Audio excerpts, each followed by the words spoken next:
Hello, ഇന്നത്തെ വീഡിയോയിൽ ഞാൻ പറയാൻ പോണ ഡ്രോപ്പ് ഷിപ്പിംഗ് ചെയ്യുന്നവർക്കുള്ള കുറച്ച് ഇൻസ്ട്രക്ഷൻസും കാര്യങ്ങളും എല്ലാം. നമ്മളൊരു ഡ്രോപ്പ് ഷിപ്പിംഗ് ബിസിനസ്സിലേക്ക് ഇറങ്ങാൻ നേരത്ത്, അതായത് നമുക്കെല്ലാവർക്കും അറിയാം, നമ്മൾ ഇൻവെൻറ്ററി സ്റ്റോക്ക് ചെയ്യണില്ല. നമ്മൾ വേറൊരാളുടെ അടുത്തുള്ള ഇൻവെൻറ്ററി സ്റ്റോക്കാണ് നമ്മൾ പരസ്യം കൊടുത്തിട്ട് കസ്റ്റമേഴ്സിന് എത്തിച്ചു കൊടുക്കുന്നത്. ചില കാര്യങ്ങളൊക്കെ നിങ്ങൾ ശ്രദ്ധിക്കേണ്ടതുണ്ട് ഡ്രോപ്പ് ഷിപ്പിങ്ങിൽ. ഈ ഡ്രോപ്പ് ഷിപ്പിങ്ങിൽ ഒന്നാമതായിട്ട് നമ്മൾ ശ്രദ്ധിക്കേണ്ട ഒരു കാര്യമാണ്, നമ്മളൊരു നീഷ് സെലക്ട് ചെയ്യുക, ഒരു പ്രത്യേക കാറ്റഗറി സെലക്ട് ചെയ്യുക എന്നുള്ളതാണ്. ഇതിൻ്റെ ഗുണം എന്താണെന്ന് വെച്ച് കഴിഞ്ഞാൽ, ഈ ഒരു പ്രത്യേക കാറ്റഗറി സെലക്ട് ചെയ്യാൻ നേരത്ത് നമ്മൾ 1-2 സപ്ലയേഴ്സിനൊക്കെ കണ്ടെത്തി കഴിഞ്ഞാൽ അവർ ഒരു പ്രത്യേക മേഖലയിൽ ബിസിനസ് ചെയ്യുന്നവരായിരിക്കും. ഇപ്പോൾ ഒരു മാനുഫാക്ചറർ ആണെങ്കിൽ ഷൂസും അതുപോലെ തന്നെ സൺഗ്ലാസും ഒരേ സമയം ഒരു മാനുഫാക്ചർ ചെയ്യില്ല, കംപ്ലീറ്റ്ലി ഡിഫറെൻ്റ് ആയിട്ടുള്ള മേഖലയാണ്. അതിൻ്റെ മാനുഫാക്ചറിങ് പ്രോസസ്സും കാര്യങ്ങളൊക്കെ വേറെ ആയിരിക്കും. അപ്പോൾ നിങ്ങൾ ഏതെങ്കിലും ഒരു പ്രത്യേക നീഷ് സെലക്ട് ചെയ്ത് കഴിഞ്ഞാൽ അതിലുള്ള മാത്രം നമുക്ക് സപ്ലയേഴ്സിനെ കണ്ടെത്താനായിട്ട് സാധിക്കും. നമ്മൾ പരന്ന് നടന്ന് ഒരുപാട് കാറ്റഗറിയിൽ ഒരുപാട് പ്രൊഡക്റ്റ് ആവാൻ നേരത്ത് നമ്മൾ ഓവർവെൽംഡ് ആവും, പ്രത്യേകിച്ച് നിങ്ങൾ തുടങ്ങണ സമയത്ത്. ഇത് നിങ്ങൾ ചെയ്തു നോക്കിക്കും. മൾട്ടിപ്പിൾ കാറ്റഗറിയിൽ നമ്മൾ പിക്ക് ചെയ്യുമ്പോൾ ഒരു പ്രശ്നം എന്താണെന്ന് വെച്ച് കഴിഞ്ഞാൽ, ഒന്ന് സപ്ലയേഴ്സിനെ കണ്ടെത്താനുള്ള പാട്. പിന്നെ വേറൊരു പ്രശ്നം എന്ന് പറഞ്ഞു കഴിഞ്ഞാൽ, നമ്മൾ പരസ്യം കൊടുക്കുമ്പോൾ സോഷ്യൽ മീഡിയയിൽ പരസ്യം കൊടുത്തിട്ടാണ് നമ്മുടെ വെബ്സൈറ്റിലേക്കോ അല്ലെങ്കിൽ ഈവൻ വാട്സപ്പിലേക്കോ ആളുകളെ കൊണ്ടുവരുന്നത്, പൊട്ടൻഷ്യൽ കസ്റ്റമേഴ്സിനെ കൊണ്ടുവരുന്നത്. ഇപ്പോൾ സോഷ്യൽ മീഡിയയുടെ അൽഗോരിതം റൺ ആയിക്കൊണ്ടിരിക്കുന്നത് എങ്ങനെയാണെന്ന് വെച്ച് കഴിഞ്ഞാൽ, ഇൻട്രസ്റ്റ് ബേസ്ഡ് അൽഗോരിതമാണ്. അതായത് നമ്മളുടെ റീസെൻ്റ് ഇൻട്രസ്റ്റ് എന്താണോ അതനുസരിച്ചാണ് നമുക്ക് റെക്കമെൻഡേഷൻസ്, ഫീഡ്സ് നമുക്ക് കിട്ടിക്കൊണ്ടിരിക്കുന്നത്. നമ്മളുടെ റീസെൻ്റ് ഇൻട്രസ്റ്റ് ഏതെങ്കിലും പ്രത്യേക പൊളിറ്റിക്സ് ആണെങ്കിൽ ആ പൊളിറ്റിക്സുമായി ബന്ധപ്പെട്ട വീഡിയോസാണ് നമ്മൾ കാണുന്നത്. റീസെൻ്റായിട്ട് നിങ്ങൾക്ക് കുറച്ചുകൂടി ഹെൽത്തിനെ പറ്റി കൺസേൺ ആയി തുടങ്ങി, ജിമ്മിലൊക്കെ ഒന്ന് പോകണമെന്ന് ആഗ്രഹമുണ്ട്. അങ്ങനെയാണെങ്കിൽ നമുക്ക് ജിമ്മ് റിലേറ്റഡ് ആയിട്ടുള്ള വീഡിയോസ് ആയിരിക്കും കൂടുതൽ കിട്ടിക്കൊണ്ടിരിക്കുക. ഇതും ഡ്രോപ്പ് ഷിപ്പിംഗ് തമ്മിൽ എന്താ ബന്ധം എന്ന് ചോദിച്ചു കഴിഞ്ഞാൽ, നമ്മൾ ഏതെങ്കിലും പ്രത്യേക നീഷ് സെലക്ട് ചെയ്യാൻ നേരത്ത് പുതിയതായിട്ട് മാർക്കറ്റിലേക്ക് എൻ്റർ ചെയ്യുന്ന കസ്റ്റമേഴ്സ് അതുമായി ബന്ധപ്പെട്ട സെർച്ചുകൾ നടത്തും. അപ്പോൾ സ്വാഭാവികമായിട്ടും ആ പുതിയതായിട്ട് എൻ്റർ ചെയ്യുന്ന കസ്റ്റമേഴ്സിൻ്റെ മുമ്പിലേക്ക് നമ്മളുടെ സോഷ്യൽ മീഡിയ കണ്ടൻറ്റുകൾ ചെല്ലാനായിട്ട് തുടങ്ങും. ഡ്രോപ്പ് ഷിപ്പിങ്ങിൽ പിന്നെ ശ്രദ്ധിക്കേണ്ട ഒരു കാര്യമാണ്, എപ്പോഴും നമ്മൾ പെയ്ഡ് പരസ്യങ്ങളെ മാത്രം റിലേ ചെയ്യരുത്. പെയ്ഡ് പരസ്യം കസ്റ്റമറെ കിട്ടാനുള്ള നല്ലൊരു മാർക്കറ്റിംഗ് ടൂളാണ്, അതറിയാം. പക്ഷേ ഓർഗാനിക് കണ്ടൻറ്റുകളോട് നിങ്ങൾ ചെയ്യാനായിട്ട് നോക്കാം. ഓർഗാനിക് കണ്ടൻറ്റുകളോട് ചെയ്യാൻ നേരത്ത് നമുക്ക് ഫ്രീ ആയിട്ടുള്ള കുറച്ച് മാർക്കറ്റിംഗ് കിട്ടും. 3 സോഷ്യൽ മീഡിയ പ്ലാറ്റ്ഫോമുകളിലും നിങ്ങളൊരു പേജ് ക്രിയേറ്റ് ചെയ്യണം: ഇൻസ്റ്റഗ്രാം, ഫേസ്ബുക്ക്, അതുപോലെ തന്നെ യൂട്യൂബ്.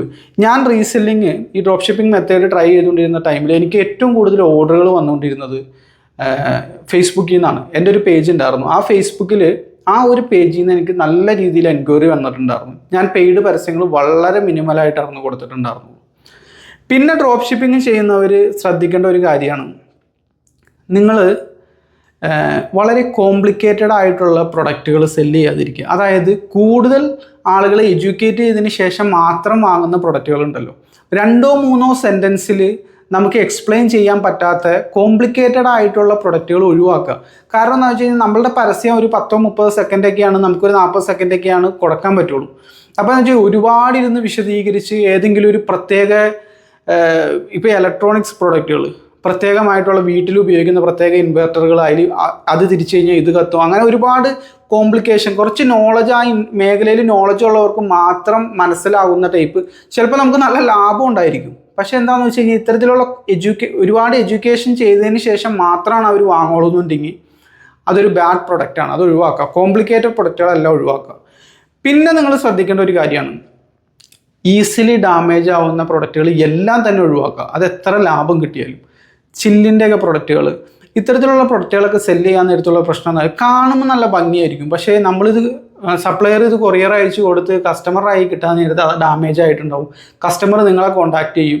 അപ്പോൾ അത് നമുക്കൊരു തലവേദനയാണ്. നമ്മൾ ഓർഡർ കിട്ടാൻ വേണ്ടിയിട്ട് എന്ത് ചവറും എടുത്ത് വിൽക്കുക എന്നുള്ളൊരു രീതി മാറ്റിയിട്ട് വളരെ മിനിമലായിട്ടുള്ള, പെട്ടെന്ന് തന്നെ ആളുകൾക്ക് മനസ്സിലാകുന്ന 1-2 സെൻറ്റൻസ് കൊണ്ട് നമുക്ക് എക്സ്പ്ലെയിൻ ചെയ്യാൻ പറ്റുന്ന, തരക്കേടില്ലാത്ത വലിപ്പത്തിലുള്ള, എന്നാൽ നല്ല ഡ്യൂറബിൾ ആയിട്ടുള്ള മെറ്റീരിയൽ വെച്ച് ഉണ്ടാക്കിയേക്കുന്ന പ്രൊഡക്റ്റുകൾ നിങ്ങൾ സെല്ല് ചെയ്യാൻ നോക്കുക. ഇല്ലെങ്കിൽ ഉള്ള പ്രശ്നം എന്താണെന്ന് വെച്ച് കഴിഞ്ഞാൽ, സെയിൽ നമുക്ക് വരും, നമുക്ക് പിന്നീട് തലവേദനയായിട്ട് മാറും. എൻ്റെ ഒരു അനുഭവം പറയുകയാണെങ്കിൽ, ഞാനൊരു ബ്ലൂടൂത്ത് സ്പീക്കർ റീസെല്ലിങ് ചെയ്തിട്ടുണ്ടായിരുന്നു.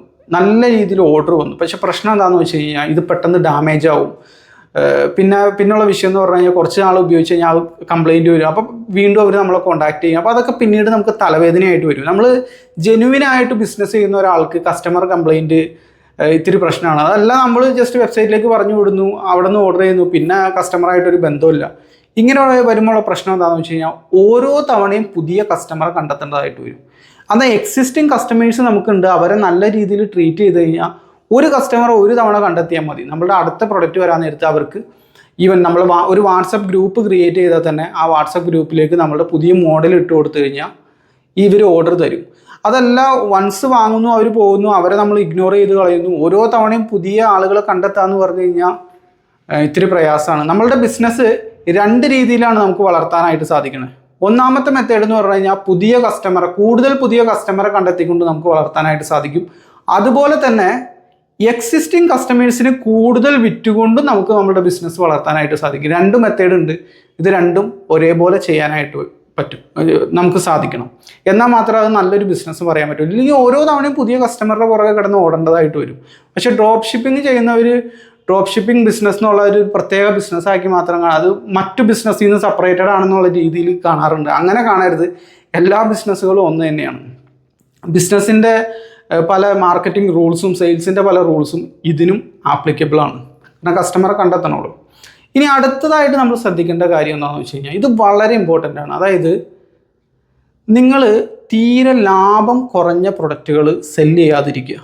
വേറൊരു രീതി പറഞ്ഞാൽ ലോ ടിക്കറ്റ് പ്രൊഡക്ട്സുകൾ സെല്ല് ചെയ്യാതിരിക്കുക. കാരണം നമുക്ക് പരസ്യം കൊടുക്കേണ്ടതായിട്ട് വരും, നമ്മൾ അതിൻ്റെ പുറകെ പല കാര്യങ്ങളും ചെയ്യേണ്ടതായിട്ട് വരും, നല്ല വീഡിയോഗ്രാഫി, ഫോട്ടോഗ്രാഫി ഇതൊക്കെ എടുക്കേണ്ടതായിട്ട് വരും. ഇത്രയും എഫേർട്ടുകളും കാര്യങ്ങളൊക്കെ എടുത്തതിന് ശേഷം വളരെ തുച്ഛമായ ലാഭത്തിന് വേണ്ടിയിട്ടാണോ ഈ പണി എടുത്തത് എന്ന് പിന്നീട് നമുക്ക് തോന്നരുത്. അപ്പം എന്താണെന്ന് വെച്ച് കഴിഞ്ഞാൽ തരക്കേടില്ലാത്ത ലാഭമുള്ള പ്രൊഡക്റ്റ് ആയിരിക്കണം, മിഡ് ടിക്കറ്റ് പ്രൊഡക്റ്റ് ആയിരിക്കണം. അതായത് ഒരു 1000 രൂപയുടെ ഒക്കെ മേളിലുള്ള പ്രൊഡക്റ്റ് ആണെങ്കിൽ വളരെ നല്ലത്. ഏറ്റവും കുറഞ്ഞത് ഒരു 600 രൂപയുടെ മേളിലെങ്കിലുള്ള പ്രൊഡക്റ്റുകൾ നിങ്ങൾ സെല്ല് ചെയ്യാൻ നോക്കുക. അതിന് താഴേക്ക് വരുമ്പോൾ അധിക സമയവും പരസ്യത്തിൻ്റെ ഇതും എല്ലാം കഴിഞ്ഞ് റിട്ടേണും മറ്റു കാര്യങ്ങളും എല്ലാം കഴിഞ്ഞ് നമുക്ക് വലിയ ലാഭം ഉണ്ടോ എന്ന് ചോദിച്ചു കഴിഞ്ഞാൽ അത്ര വലിയ ലാഭം നമുക്ക് ഉണ്ടാവില്ല. നിസ്സാരമായിട്ടുള്ള ലാഭങ്ങൾ ഉണ്ടാവുള്ളൂ. സെയിലല്ല ഇമ്പോർട്ടൻ്റ് ആയിട്ടുള്ള കാര്യം. പലരും റവന്യൂ ആണ് പറയുന്നത്. റവന്യൂ അല്ല ഇമ്പോർട്ടൻ്റ് ആയിട്ടുള്ള കാര്യം. നമുക്ക് എടുത്ത പണിക്കുള്ള പ്രതിഫലം എന്ന് പറഞ്ഞു കഴിഞ്ഞാൽ ബിസിനസ്സിൽ അതിന് പറയുക പ്രോഫിറ്റ് എന്നാണ് പറയുക. ഈ പ്രോഫിറ്റ് ഉണ്ടായാൽ മാത്രമാണ് നമുക്ക് ഗുണമുള്ളൂ. എത്ര ലക്ഷം രൂപയുടെ സെയിൽ നടന്നു അതിനെപ്പറ്റി ചിന്തിക്കുകയേ വേണ്ട. കാരണം സെയിൽ എത്ര ടാക്സ് മറ്റു കാര്യങ്ങളെല്ലാം കൊടുത്തു. ഇപ്പം നിങ്ങൾ ടാക്സ് അടയ്ക്കണമെന്ന് വിചാരിക്കുക, 20 ലക്ഷത്തിന് താഴെയാണെന്ന് വിചാരിക്കുക. പക്ഷേ എന്നാലും ലാഭം വേണമല്ലോ. നിങ്ങൾ ഒരു 50 ലക്ഷത്തിൻ്റെ സെയിൽ എടുത്തി, നിങ്ങൾക്ക് ലാഭം 2 ലക്ഷം ഉള്ളൂങ്കിൽ അത് നല്ലൊരു മോഡലല്ല. കാരണം എന്താണെന്ന് വെച്ച് കഴിഞ്ഞാൽ 50 ലക്ഷത്തിൻ്റെ സെയിൽ കിടന്നിട്ടും വരും 2 ലക്ഷം കിട്ടണം. അത്ര ലോ ടിക്കറ്റ് പ്രൊഡക്റ്റാണ് നമ്മൾ സെല്ല് ചെയ്തുകൊണ്ടിരിക്കുന്നത്. നമുക്ക് തരക്കേടില്ലാത്ത ലാഭമുള്ള പ്രൊഡക്റ്റ് ആണെങ്കിൽ മാത്രം സെല്ല് ചെയ്യുക, ഇല്ലെങ്കിൽ കംപ്ലീറ്റ്ലി അതിനെ ഒഴിവാക്കുക.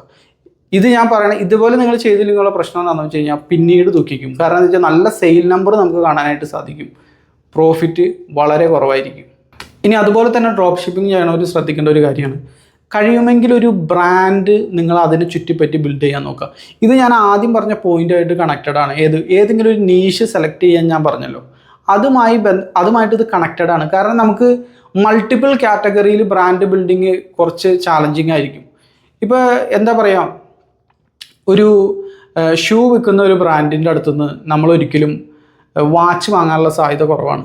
കാരണം എന്താണെന്ന് വെച്ച് കഴിഞ്ഞാൽ അത് രണ്ടും 2 കാറ്റഗറിയിലുള്ളതാണ്, ഡിഫറെൻറ്റ് മേഖലയിലുള്ളതാണ്. അപ്പോൾ എന്താ വെച്ചാൽ വാച്ച് നമ്മളിപ്പോൾ ഉദാഹരണം നമ്മളിപ്പോൾ കാഷിയോടെ വാച്ച് വാങ്ങും, പക്ഷേ കാഷിയോ ഒരു ഷൂ ഇറക്കി കഴിഞ്ഞ് കഴിഞ്ഞാൽ അത് വാങ്ങാനുള്ള സാധ്യത കുറവായിരിക്കും. കാരണം ഷൂവിൻ്റെ മേഖലയിൽ നല്ല രീതിയിൽ കഴിവ് തെളിയിച്ച മറ്റ് ബ്രാൻഡുകൾ നമ്മുടെ മുമ്പിലുണ്ട്. ഇതേപോലെ തന്നെ പല ഷൂസിൻ്റെ ബ്രാൻഡ് ചിലപ്പോൾ വാച്ച് ഇറക്കിയേക്കാം, പക്ഷെ നമ്മളത് വാങ്ങില്ല. ഈ ഒരു കൺസെപ്റ്റ് നിങ്ങൾ മനസ്സിലാക്കണം. അതായത് ബ്രാൻഡ് ബിൽഡിംഗ് എന്ന് പറഞ്ഞു കഴിഞ്ഞാൽ നമ്മളുടെ ആ ഒരു ഡ്രോപ്പ് ഷിപ്പിംഗ് നടത്താൻ നേരത്ത് നമ്മൾ എക്കാലത്തും വേറൊരു സപ്ലയറെ ആശ്രയിച്ച് ഡ്രോപ്പ് ഷിപ്പിംഗ് നടത്തേണ്ട കാര്യമില്ല. ഇപ്പം നമുക്ക് നല്ല രീതിയിൽ ഓർഡറുകൾ വന്നിട്ടുണ്ട്. അങ്ങനെയാണെങ്കിൽ നിങ്ങൾക്ക് സ്റ്റോക്ക് എടുത്തു വെച്ച് അതിനെ ചുറ്റിപ്പറ്റി നിങ്ങളുടെ ഒരു ബ്രാൻഡ് ബിൽഡ് ചെയ്യുക.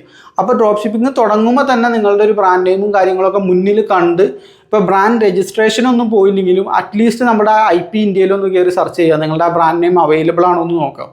അങ്ങനെയാണെങ്കിൽ അതിൻ്റെ പേരിൽ ഇൻസ്റ്റാഗ്രാം പേജും ഫേസ്ബുക്ക് പേജും യൂട്യൂബ് ചാനലും തുടങ്ങിയിട്ട് നിങ്ങൾ ഇത് സ്റ്റാർട്ട് ചെയ്യുക. നാളെ ഒരു ബ്രാൻഡാക്കി വളർത്താൻ പറ്റും എന്നുള്ളൊരു കോൺഫിഡൻസ് നമുക്കപ്പോൾ കിട്ടും. കാരണം വെച്ചാൽ ഓൾറെഡി ആ പേരൊക്കെ അവൈലബിൾ ആണല്ലോ. പിന്നെ എന്താണെന്ന് വെച്ച് കഴിഞ്ഞാൽ നീഷ് സെലക്ട് ചെയ്യുമ്പോൾ നമുക്ക് ആ മേഖലയിൽ ഒരു ബ്രാൻഡായിട്ട് മാറാനായിട്ട് സാധിക്കും. അപ്പോൾ നമ്മളൊരു വർഷം ഡ്രോപ്പ് ഷിപ്പിംഗ് ചെയ്ത് കുറേ കസ്റ്റമേഴ്സിനെ നമുക്ക് കിട്ടി. അപ്പോൾ കസ്റ്റമേഴ്സിൻ്റെ ബ്രെയിനിൽ നമ്മുടെ ബ്രാൻഡ് എന്ന് പറഞ്ഞു കഴിഞ്ഞാൽ, ഇപ്പോൾ ഒരു ഉദാഹരണം, നിങ്ങൾ സെല്ല് ചെയ്യണത് ഹോം ഇൻറ്റീരിയർ ഐറ്റംസ് ആണെന്ന് വിചാരിക്കാം. ആർട്ടിഫിഷ്യൽ ഫ്ലവറുകൾ, റൂമിൽ അലങ്കരിക്കുന്ന മറ്റു കാര്യങ്ങൾ, ആ ഒരു മേഖലയിലാണ് നിങ്ങൾ ഡ്രോപ്പ് ഷിപ്പിംഗ് സ്റ്റാർട്ട് ചെയ്യണമെങ്കിൽ നമ്മൾ ആ മേഖലയിലുള്ള കൂടുതൽ പ്രൊഡക്റ്റുകൾ ലോഞ്ച് ചെയ്യാൻ നേരത്തെ നമ്മുടെ കസ്റ്റമേഴ്സിൻ്റെ മൈൻഡിൽ പെട്ടെന്ന് തന്നെ തെളിഞ്ഞു വരും നമ്മൾ ഈ ഒരു മേഖലയിൽ ബിസിനസ് ചെയ്യുന്ന ആളാണെന്നുള്ളത്.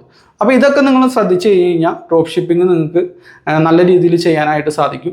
പിന്നെ പ്രത്യേകം ശ്രദ്ധിക്കേണ്ട കാര്യം, വെബ്സൈറ്റ് ഇല്ലാത്തവർക്ക് പോലും വാട്സപ്പ് ബിസിനസ്സൊക്കെ യൂസ് ചെയ്തിട്ട് നമുക്കിത് ചെയ്യാനായിട്ട് സാധിക്കും. തുടക്കം തന്നെ ഈ പലരും വരുത്തുന്നൊരു മിസ്റ്റേക്ക് എന്താണെന്ന് വെച്ച് കഴിഞ്ഞാൽ, കയ്യിലേക്ക് കാശ് വരുന്നതിന് ഇമ്പോർട്ടൻസ് കൊടുക്കാതെ കയ്യിൽ നിന്ന് കാശ് ഇറങ്ങി പോകുന്നതിനാണ് ഇമ്പോർട്ടൻസ് കൊടുക്കുന്നത്. അതായത് അനാവശ്യമായിട്ടുള്ള ഫീച്ചറുകൾ, കാര്യങ്ങൾ, എന്താ പറയുക, വെബ്സൈറ്റിൻ്റെ ഒരുപാട് കളികളും കാര്യങ്ങളും എല്ലാം അവർ ചെയ്യും. പക്ഷേ ബിസിനസ് എന്ന് പറഞ്ഞു കഴിഞ്ഞാൽ കയ്യിലേക്ക് കാശ് കൊണ്ടുതരുന്ന സിസ്റ്റത്തിന് പറയുന്ന പേരാണ് ബിസിനസ്. നമ്മുടെ കയ്യിൽ നിന്ന് കാശ് ഇങ്ങനെ ഇറങ്ങി പോയിക്കൊണ്ടിരിക്കുകയാണെങ്കിൽ അതൊരു നല്ലൊരു ബിസിനസ് മോഡലല്ല. അപ്പോൾ എപ്പോഴും ശ്രദ്ധിക്കുക, ഞാൻ ഈ ചെയ്യുന്ന ഇൻവെസ്റ്റ്മെൻറ്റ് ഡയറക്റ്റ്ലി എനിക്ക് സെയിൽ കൊണ്ടുതരുന്ന ഒരു സംഗതിയാണോ എന്നുള്ളത് നിങ്ങൾ ചിന്തിക്കുക. ബിസിനസ്സിനെ ബിസിനസ്സായിട്ട് തന്നെ കാണാം. ഡ്രോപ്പ് ഷിപ്പിംഗ് എന്ന് പറഞ്ഞാൽ കംപ്ലീറ്റ്ലി മാറി നിൽക്കുന്ന എന്തോ ഒരു സിസ്റ്റോ പ്രതിഭാസമൊന്നുമല്ല. അതും ബിസിനസ് തന്നെയാണ്. അതിലും സെയിലുണ്ട്, മാർക്കറ്റിംഗ് ഉണ്ട്, അതുപോലെ തന്നെ എല്ലാം നമ്മൾ ചെക്ക് ചെയ്യേണ്ടതായിട്ടുണ്ട്. അപ്പോൾ നമ്മൾ കയ്യിലേക്ക് കാശ് വരുന്നതിന് ഇമ്പോർട്ടൻസ് കൊടുക്കുക വളരെ ഇമ്പോർട്ടൻ്റ് ആണ്. കയ്യിൽ നിന്ന് കാശ് ഇറങ്ങി പോകുന്നതിനെല്ലാം ഇമ്പോർട്ടൻസ് കൊടുക്കേണ്ടത്. അതിന് നമുക്ക് ഓവർ ഹെഡുകൾ കൂടി നമ്മളുടെ റവന്യൂ കൂടിയിട്ട് കാര്യമില്ല. നമ്മളുടെ റവന്യൂ നല്ല രീതിയിൽ വരുന്നതോടൊപ്പം തന്നെ ഓവർ ഹെഡിനെ നമുക്ക് മെയിൻറ്റെയിൻ, ആ സെയിം പൊസിഷനിൽ തന്നെ മെയിൻറ്റെയിൻ ചെയ്യാൻ പറ്റണം. 1 ലക്ഷം രൂപ നമുക്ക് വരുന്നു, നമ്മളുടെ ഓവർ ഹെഡ് എന്ന് പറഞ്ഞൊരു 20,000 രൂപയാണെന്ന് വിചാരിക്കുക. അത് അങ്ങനെ തന്നെ നിർത്താം. 2 ലക്ഷം നമ്മുടെ അടുത്ത് വരുമ്പോഴത്തേക്ക് നമ്മുടെ ഓവർ ഹെഡ് 1.5 ലക്ഷത്തിലേക്ക് വീണ്ടും കയറി കഴിഞ്ഞാൽ അതൊരു നല്ലൊരു മോഡലല്ല. എവിടെയൊക്കെയോ പ്രശ്നമുണ്ട്. കാശ് നിങ്ങളുടെ കയ്യിൽ നിന്ന് അനാവശ്യമായിട്ട് ഇറങ്ങി പോകണ്ടെന്നാണ് അതിൻ്റെ അർത്ഥം. അപ്പോൾ ഓവർ ഹെഡ് ശ്രദ്ധിക്കുക. ഇതുപോലെയുള്ള ബിസിനസ് വിശേഷങ്ങളുമായിട്ട് നമുക്ക് വീണ്ടും കാണാം. Thank you for watching.